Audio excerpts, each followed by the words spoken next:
Good morning, good evening, good afternoon, wherever you are in the world. Welcome to this very quick webinar where I'm just going to walk you through the 12 steps that I use to planning a solo trip. If you don't know who I am, I'm Lisa Aldridge, aka Girl About the Globe. I've had my solo female travel blog for 10 years.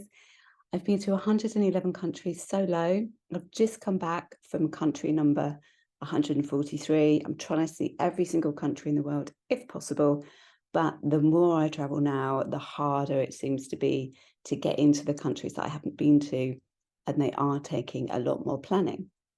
I also know how overwhelming it can be trying to plan a trip, even deciding where to go, which continent should you go to. There's just such an abundance of travel bloggers, especially solo female travel bloggers now, which is amazing. When I first started, there weren't that many women traveling alone, and now it seems as though the whole world is doing it, which is fantastic. But there are also so many different travel companies, and it's really overwhelming. Even for me, trying to plan a trip, it does get really overwhelming. So I created this webinar just to try and reduce the overwhelm and just walk you through the 12 steps that I use for planning a trip.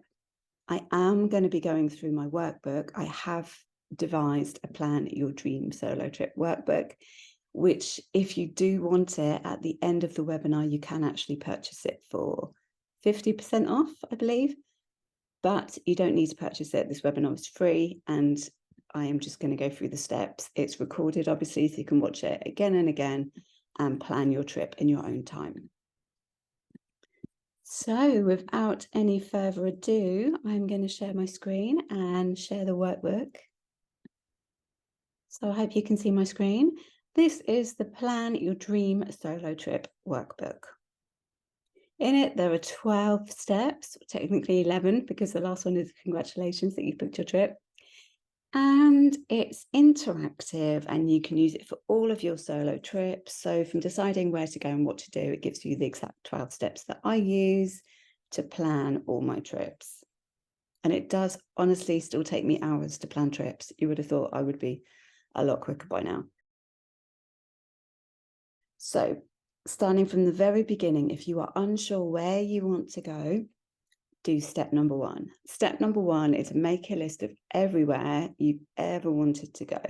So for example, I've been quite lucky and I've been to a lot of places that have been on my bucket list or my travel wish list, but I would still really love to go to Japan, and I would still really love to go to the Solomon Islands as well.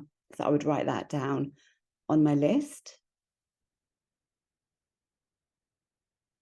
B, make a list of all the bucket list experiences that you've ever wanted to do.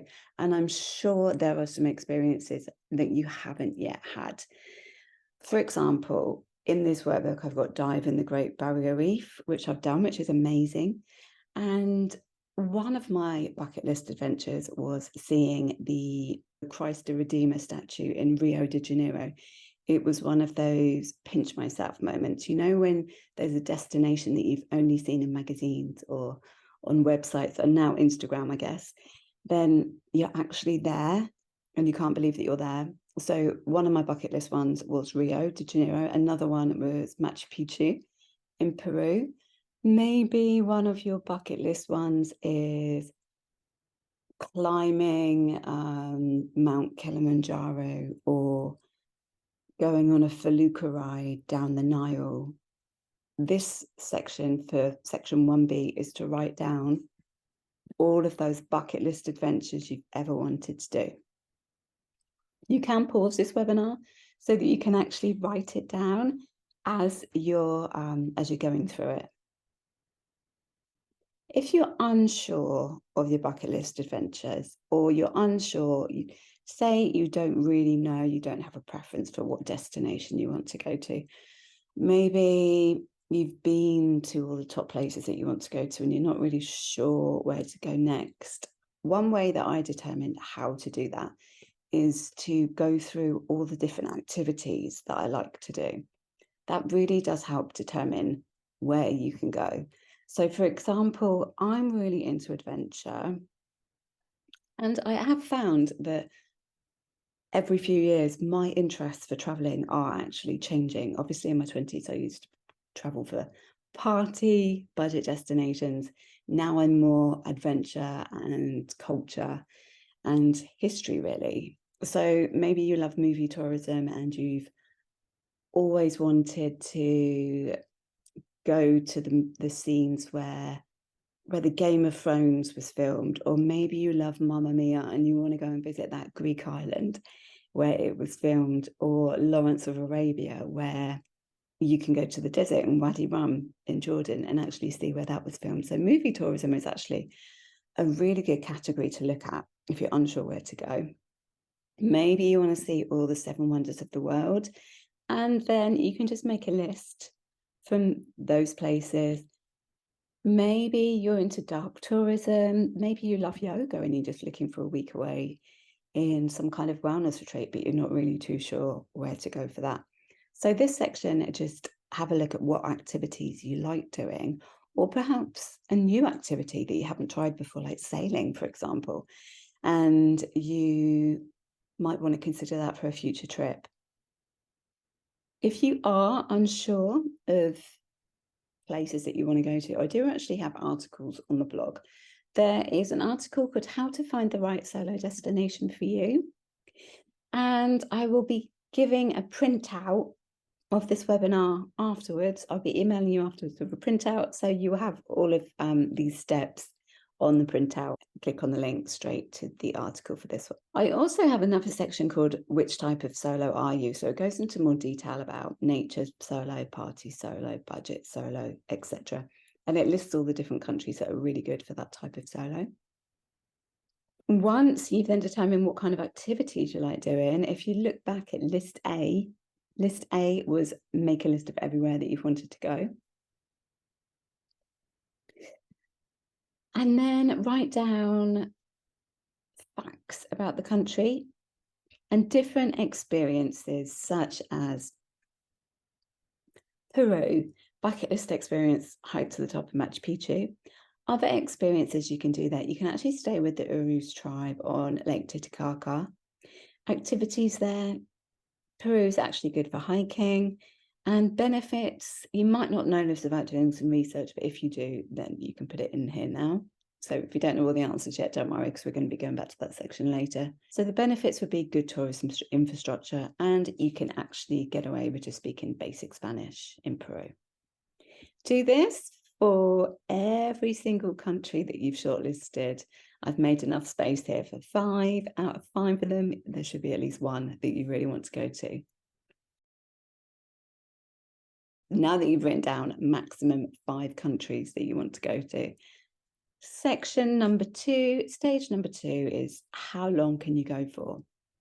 This will really determine where you can go. If you're in England, for example, and you really want to go to Australia, but you only have a week, yes, it is doable, but you're not really going to be able to maximize your time, then Australia isn't a good idea for you to choose for your next holiday if it's only a week away.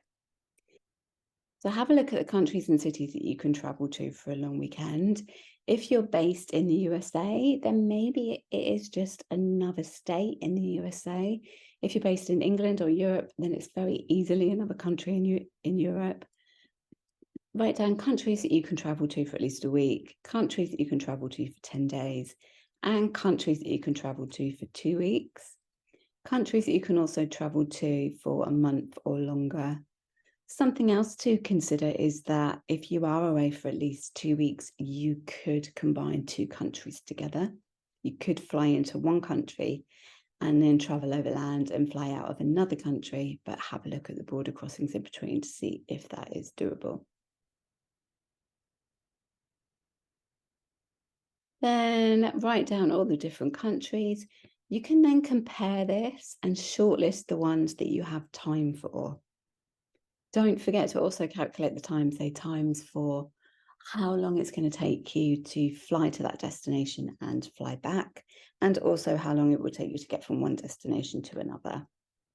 Then you've shortlisted this dream solo trip.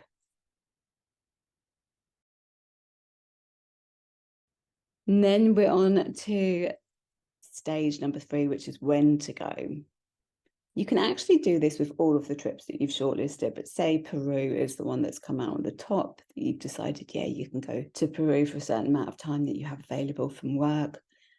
Then have a look at when you can travel. You want to check that it's not rainy season. You want to check that it's not peak season if you're trying to save a bit of money or you don't really want the crowds. You also want to check that it's not hurricane season or Ramadan if you're traveling to the Middle East, even though I have been in 5 countries during Ramadan in the Middle East, and it is doable.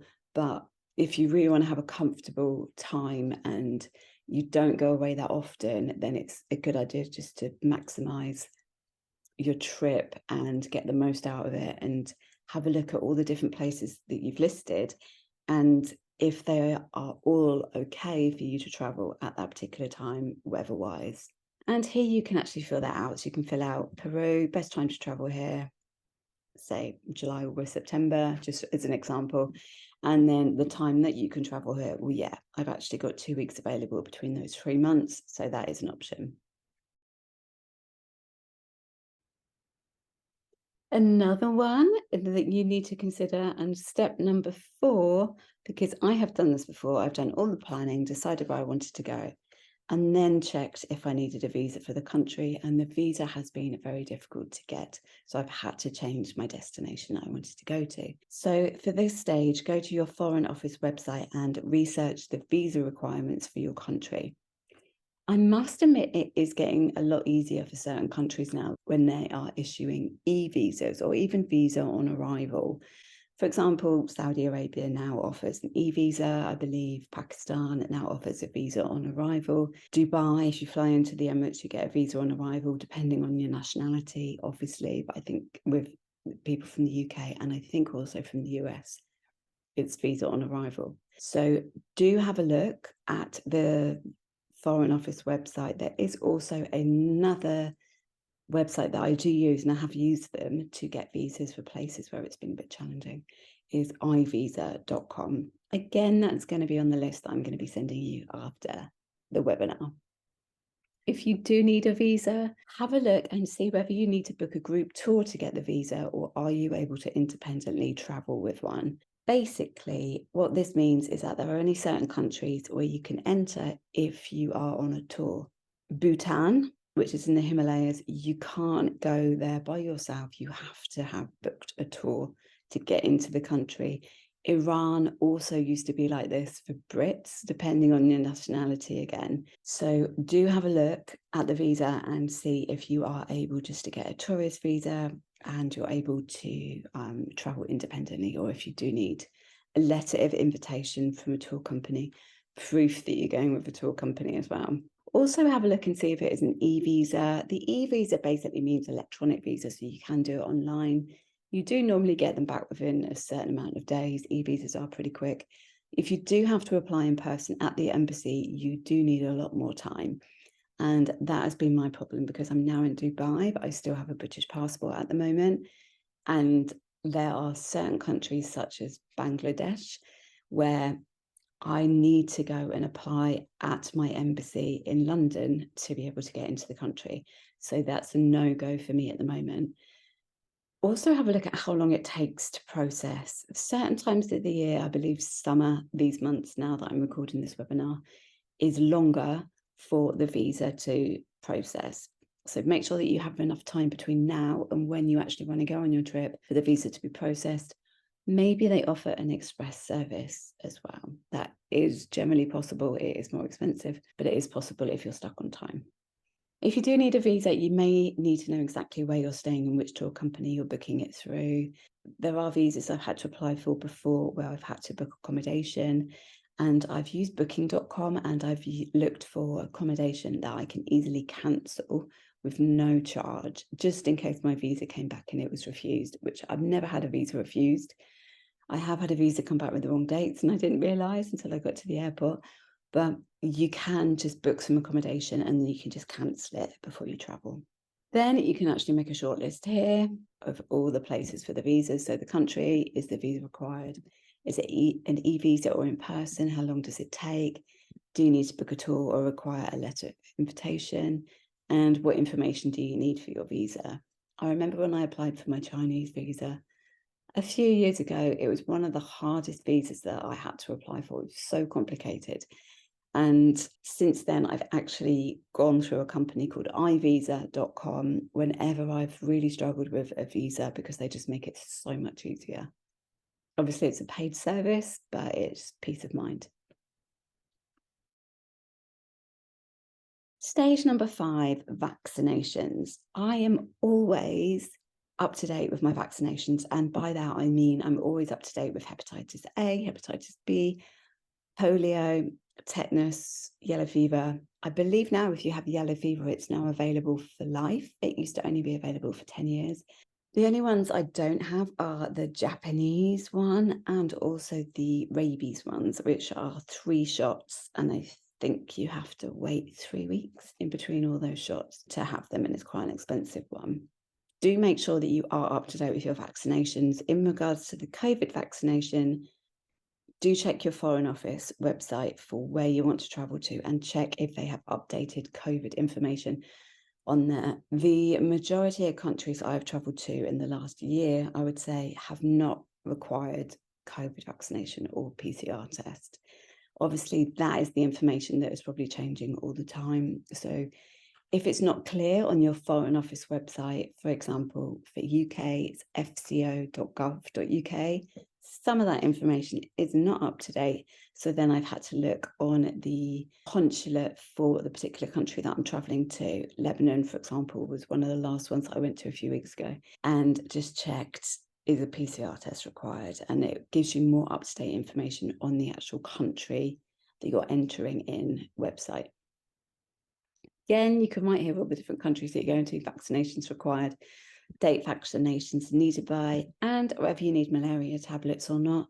If you're going to certain places in Africa, yes, you do. There are different malaria tablets that you can take. If you're going last minute, one of the best ones to take is Malarone. That is the name of the malaria tablet in the UK anyway. I'm not sure what it's called in different countries. It might be branded as something else.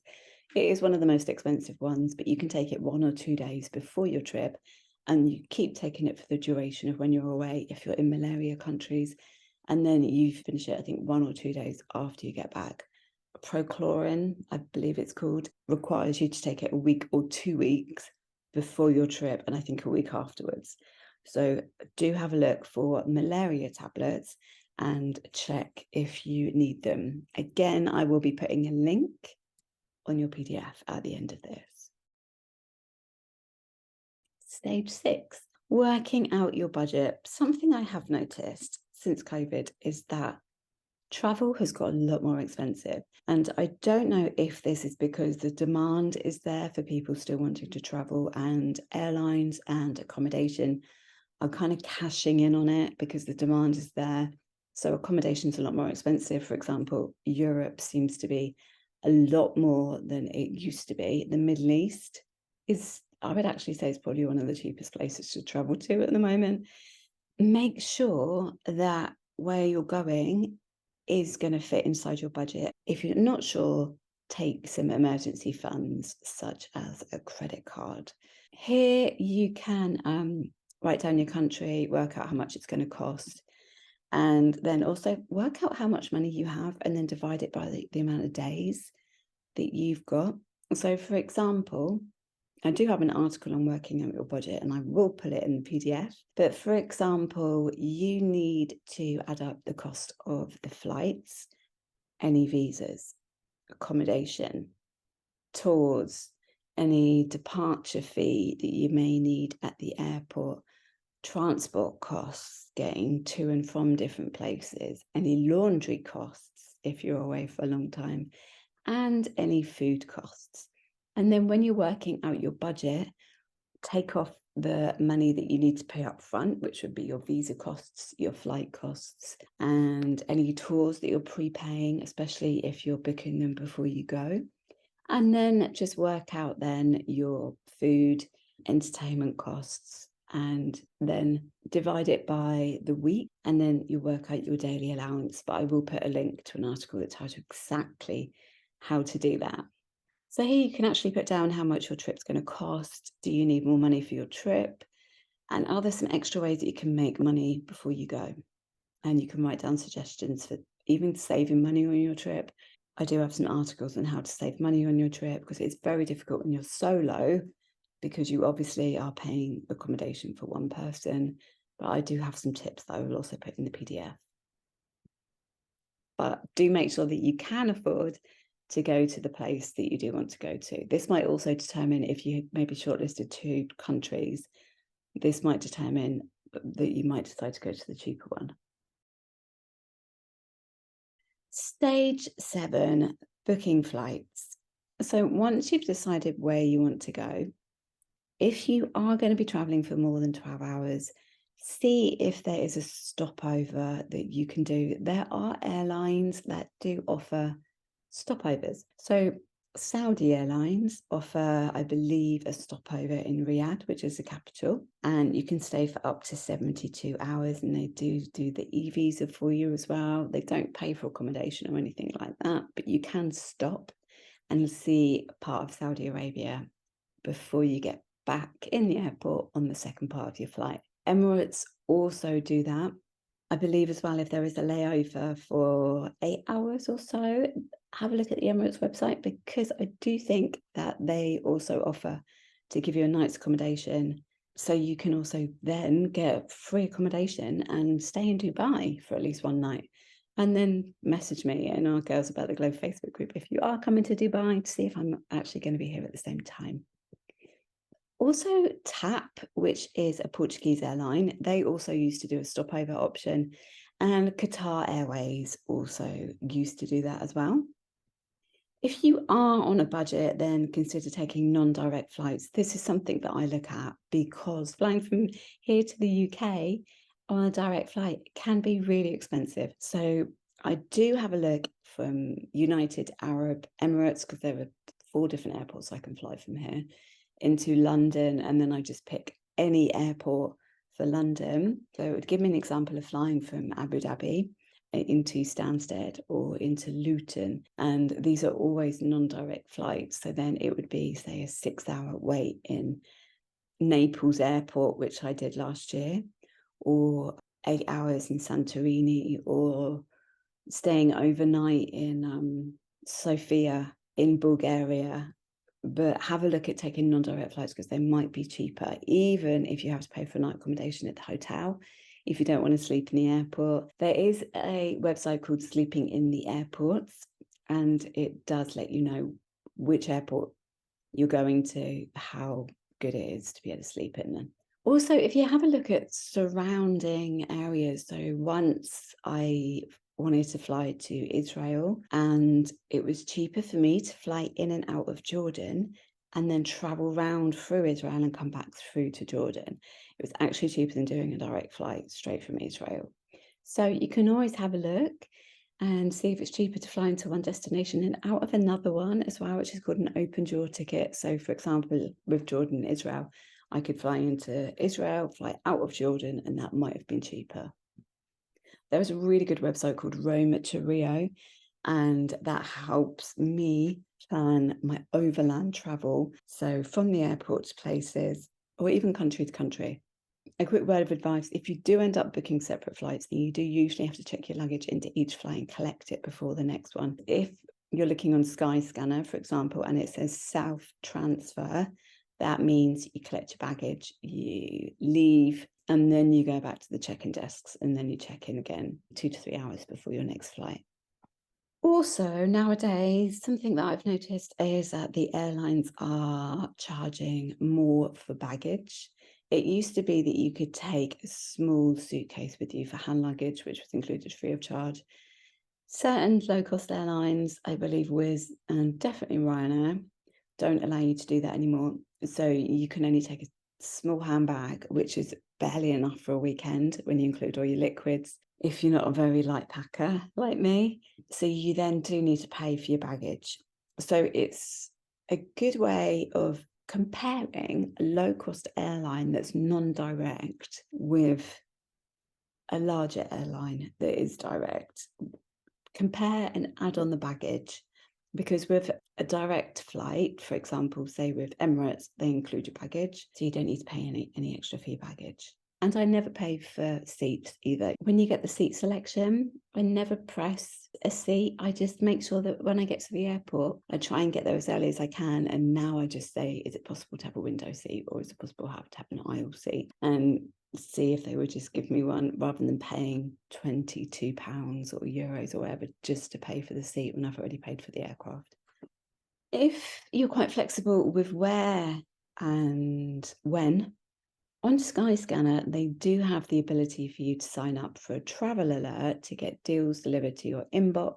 I've done this a few times. Say, for example, if I'm flying from, let's pick one, say from London to Japan, and I'm really flexible with my dates and I have time to book it, then I just tick the price alert on it. And then whenever the price goes up or the price goes down for particular dates, Skyscanner emails me. So I know that as soon as it goes down, I can just jump on it and I can book that flight. I hope I'm not going too quick for you. So stage number 8 is planning things to do. So by this stage, you now know where you want to go, you know how long you want to spend there. You can start researching everything that you want to do there to get a rough itinerary if you're not going on a tour. I'm just going to cover tours in a moment, but below I've just written an example of a trip to Peru and what to do there. So your destination would be Peru.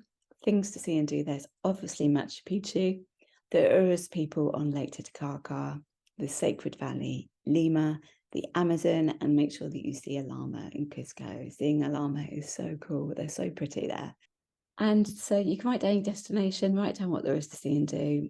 If there are so many things that you want to see and do, so say, for example, you've only got a week, there are more than 7 things and more than one thing a day that you want to see and do. Have a look at tour companies and see if they include everything that you want to see and do. I will also put a link to all the solo female friendly tours within the PDF that you can download, because sometimes it is easier just to turn up at an airport, have somebody there waiting for you with your name on a placard, especially if you're turning up in the evening or early morning. And then everything is organised for you and they organise all your transport. And then you have the possibility to add on extra activities. You have people that you can then travel with and do it with. So if you've realised there's too many things that I want to see and do, and I don't know if I can do it myself, it's fine to book a tour. It's no problem. And then just work out how many days that you're going to need there. So if there are, for here, 1, 2, 3, 4, 5, there are 6 things and they're quite spread out. So you would need at least a week, I'd say possibly 10 days to do all this, depending on the logistics of it, which we will cover in a minute. Another tip actually for stage 8 is write down your non-negotiables. Say you've got 7 things that you want to see and do. Mark the top 3 or the top 5 that you definitely will do when you're there, so that even if you can't get to do the 2 least things that you wanted to see or do on the bottom of your list, you're still seeing the experiences that you definitely want to have when you're there and that you're going to pay for. Stage 9, how to get around.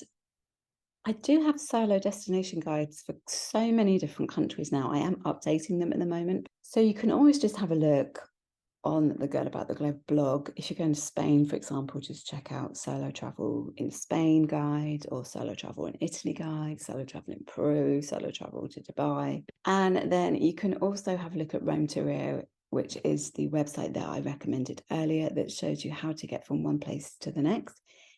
It gives you flight options, it gives you train, bus, shuttle services, taxi prices. So it's really good, especially if you're working out how to get there on a budget. And then it links to the local transport as well. So you can click on the link and have a look at the train times or the bus times. It's an amazing resource on how to get around and it's free. Another tip, if you're unsure how to get around, have a look at Google. Something that I've done in the past when I was going to Norway quite a lot, I've spent about 5 weeks in Oslo, is type in things to see in Oslo. And then you just click on the more things to do link, and then it shows a map of all of the sites. So you can work out which region that you need to spend more time in, because it's got most of the sites, and then how to get from that particular area to another area with Rome to Rio, to then be able to plan a bit of a trip. Then once you've done that, you can then plan the best route. You can travel from one to the other, and then maybe you can finish at a different airport, like I mentioned earlier. Or maybe you need to just do a loop around the country to come back to that particular destination that you're flying in and out of. If you do have any long journeys, something that I've done a lot in the past is use overnight buses or trains. A, because it's cheaper. B, because it's then your accommodation for the evening. And C, it's easy. You just get from one destination to another. Wake up the next morning and you're in a different city. But if you are doing that, then do remember to allow some rest days in for you to recover. One tip on an overnight bus or train is that when you're arriving that next morning, get out straight into the fresh air. If you drink coffee, go and get a coffee. Just get out and go and sightsee straight away. Don't go and check in somewhere or leave your luggage, because then you might kind of be fighting the tiredness of it. So when you're now working out your route, what you can do is just write down in a spreadsheet. You just list your flight, write down your transfer. I always make sure that I get a transfer from the airport to where I'm staying now. I used to figure out public transport, but now I just rather pay a bit more money to get a transfer. And what I normally do is ask my accommodation to arrange that transfer for me. Next, your accommodation, and then your tours, and then how to get from this destination to the next destination.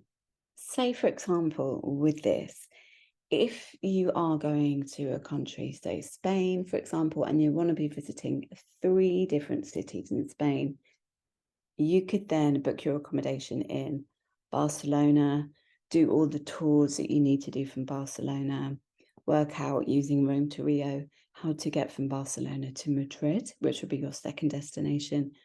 Book your accommodation there, figure out how to get from the train station or the bus station to your accommodation, then organize all your tours, and then figure out how to get from Madrid to Seville, for example, and just work your way down. And then you've got an itinerary.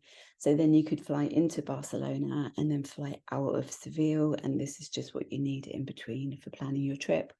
Allowing rest days in between. My rule of thumb now, if I'm away for a week, it's 1 rest day a week for as long as my trip is, because you never quite know what's going to happen on a trip. You could miss a bus, you could miss a train, especially if you're doing independent travel. Something could happen in that country. If you're traveling to a country where there's an election or it's a little bit unstable, you might get sick, you might just feel really tired or have sunstroke or something. This is just worst case scenario. So having at least 1 rest day, and you're not on the go all the time, really gives you that break. And even if on your rest day you decide that you want to do some more sightseeing, or you just want to lay by the pool and read a book, or you just want to sleep all day or watch Netflix, then you can do whatever you want to do on that rest day. Because if you're traveling, it can be exhausting. If you're on holiday and you're going to an all-inclusive for a week or 2 weeks, that is relaxation. You don't have to think about anything. All your food's there. You've got someone there to organise all your tours at the tour desk. But if you are proper travelling, you really do need to allow some rest time, because travelling can be really full on, from my personal experience. Stage number 10, deciding where to stay. I can spend hours researching accommodation. This really depends on your budget. If you're on a budget and you want to stay in a hostel, there are so many hostels, and the quality of hostels now, especially in Europe, seem to be so much better than they used to be, and they are ageless. Yes, you can get the party hostels. Have a look at the reviews. If you're a more mature traveller, solo traveller, and you don't really want to stay at the party hostels anymore, just look at the reviews and it would say party hostel. Or if it offers a lot of social activities in the evenings, such as bar crawls, obviously that's then going to be a bit more of a party hostel. But you might want to stay in a B&B, you may want to stay in a guest house. With those kind of accommodation, you do have more of a local feel. You may also just want to book an apartment on an Airbnb where you don't really want to see anyone and just have your own space. I do tend now to book hotels and go for my own private room because I don't enjoy sharing rooms anymore. I am 47 and I was staying in hostels until I was 45, so I've done my fair share of hostels, but I still know people my age and more mature who stay in hostels because they love it, and you do get that social aspect from hostels. And you can also have your own private room in a hostel. I don't use Airbnb anymore because I'm quite an anxious traveller, which might surprise people who have been following me for a while. But I don't like the fact that I get to the airport and if I'm running a bit late or if I haven't quite figured out the public transport and then I have to find where the Airbnb is because it's residential or the taxi driver doesn't know where the place is, and then have to message them and make sure that they're in to let me in. I now prefer to turn up at a hotel where I know the reception is going to be open, or even a 24-hour hotel. Always check reception is open 24 hours if you're going to be arriving late at night so that you can actually get into your accommodation. So it really depends on where you want to stay. Generally, places that are right in the city centre are more expensive. So if you are on a budget, have a look at staying slightly outside of the city centre. If you're travelling by bus, for example, and you arrive at the bus station, I've done this in the past. I've had a look on Google Maps to see how far the hotel away is from the bus station. Can I walk to that accommodation? Is there a bus that goes? How much is a taxi that goes from there? In regards to taxis as well, there's also Uber, there's Careem, and there's Bolt, and there's Grab. So basically, they're all kind of an Uber where you can pay by card on your app and you put in the address of where you're going to. It's really handy if you can't speak the language. And I've used it in countries where it's been Russian speaking. A lot of the old, almost Soviet Union countries obviously just speak Russian. So it was very difficult trying to navigate taxis then. So I do recommend using a travel app and download it. Don't forget, as I mentioned, if you are arriving late at night, you can contact your accommodation to see if they can arrange an airport transfer. Just decide where you want to stay, and this section's for you to make any notes as well. Another tip, actually, so I'm in Dubai and there are a lot of chain hotels here. So what I have done, I use booking.com. I've also compared booking.com with Agoda for last minute ones. And then I've also looked on the hotel website directly to see if they've give a cheaper rate. And sometimes they do. So if you do find a hotel that you really like on booking.com, which I do recommend because you can work your way up in booking.com to genius level and then you get free breakfast, free upgrades, for example. But I do recommend having a look on the website of the accommodation that you're going to see if you join as a member, you may get free breakfast or you may get points or it may be slightly cheaper. Stage number 11 is insurance. Make sure that you are insured. The majority of the insurance companies don't cover you for trekking higher than 2,000 meters. So if you are looking at doing adventure sports, you may need to get additional cover. If you go away for less than 90 days at a time, I believe it is, and you do a few trips a year, it may be worth having a look at an annual cover and have a look at all the countries that you're traveling to in the next 12 months to see if that's going to be cheaper than you doing single trip cover for every single trip that you're going to.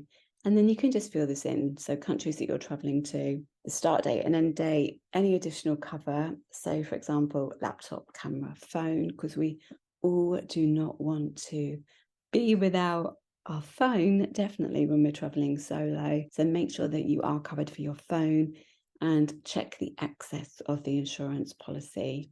Generally, the higher the excess, the lower the premium. So that means that if you pay £200, $200, if you have to claim for your excess, then your premium should be lower than if your excess is £50, euros, dollars. Insurance companies that I recommend are True Traveller, World Nomads, and Safety Wing. Again, this is going to be on your PDF. Definitely make sure that you've got your insurance covered though before you go on your trip, just in case something happens medically, for example, or something worst case scenario happens and you can't actually go on your trip. So make sure that you are covered. Number 12 is just congratulations. I know I've gone through this very quickly, but you can stop and pause and watch this webinar again and again, go through it with the PDF and the links that I'm going to send you. And I'm also going to send you a virtual badge, which says I'm ready to take on the world, to show that you are a girl about the globe. If you want to put it on your social media, go ahead. It's a bit gimmicky, but I'm going to send it to you anyway. But I just hope that this 12-step webinar has really helped you to get a bit less overwhelmed about planning a trip and to get more excited about planning a trip. I have got so many resources on the website. The PDF that I'm sending you is free. If you do want this actual Plan Your Dream Trip workbook, it is part, and I will show you, it is part of the Solo Travel Starter Bundle, which I will show you now. And you do get 50% off the bundle because you kindly watch this webinar and stay to the end. So the Solo Travel Bundle is for you if you're unsure if you can really travel alone, if you're feeling overwhelmed at the thought of planning your trip. Hopefully this webinar has reduced the overwhelm. Maybe you still feel overwhelmed and you want to feel more confident traveling solo. If you're planning your first solo trip and you don't know where to go, this kit covers everything. It covers my female guide to solo travel. It's been updated twice. It's got my continents guides in it. It gives you that empowerment. It's in 4 different stages. So it empowers you before you go solo with getting over the roadblocks, not listening to other people, getting rid of all the excuses, just the confidence to actually take that step to travel solo. Second part of that is planning your trip, which I've covered a bit here. It goes into a lot more detail. Third section is on the road. So it includes things such as how to dine solo. Some of this information you can find on the website as well. Includes how to dine solo, how to barter, where to meet others, what to do if you get homesick, what to do if you need help and advice when you're on the road. And then the 4th section is a very short one. It's just how to deal with the reverse culture shock when you arrive back home. So that's really important, especially if you've been on a life-changing trip. I just came back from Syria and it was life-changing. And I've come back to Dubai, which is a holiday destination, but even I felt a little bit out of sync coming back here, and it's really familiar, but I just had a bit of reverse culture shock because sometimes you experience things on a trip or you change as a person, and adapting back into your life that you left before that trip feels a little bit odd. So I've included that in the 4th section of the book.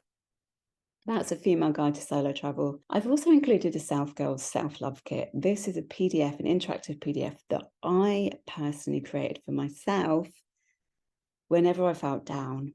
So you've got affirmations, feel-good music, write down 3 things you're looking forward to for your trip, people you can contact. It gives you those feel-good factors again, reminds you why you're on this trip. It takes a lot of courage to travel alone, and total respect to you for thinking about it or doing it if you've already done a solo trip.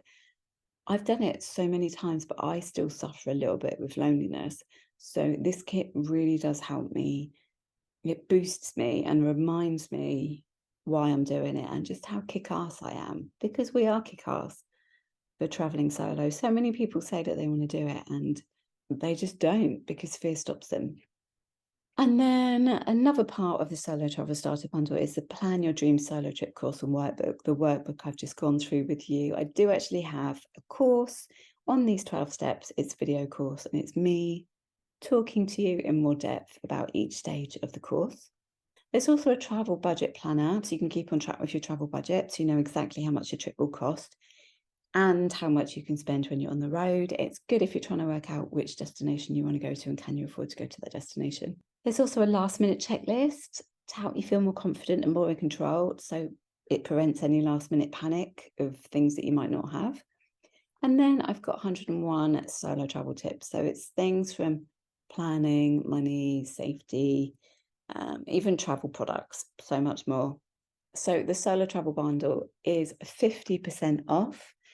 And that's also going to be in the email that I send you with the free PDF if you're interested in that. If you're not, thank you so much for watching the webinar. Again, I really hope this has helped you.